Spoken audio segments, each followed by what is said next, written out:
Ein Tag in München.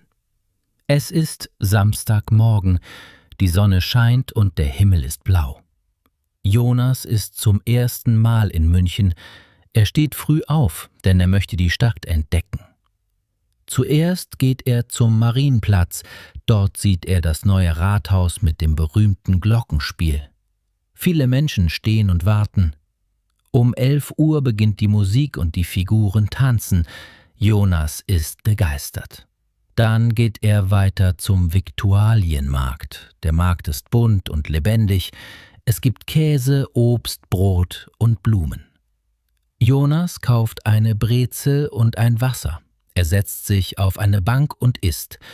Neben ihm sitzt eine alte Frau mit einem kleinen Hund.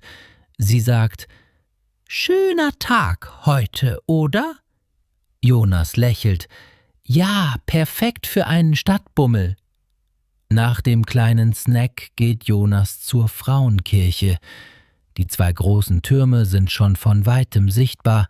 Er geht hinein. Es ist ruhig und kühl. Jonas bleibt ein paar Minuten und schaut sich die Fenster und die Architektur an. Am Nachmittag ist er müde. Er findet ein kleines Café in der Nähe. Er bestellt einen Cappuccino und ein Stück Apfelkuchen. Während er sitzt, schreibt er eine Nachricht an seine Mutter. »München ist wunderschön. Ich komme bestimmt wieder.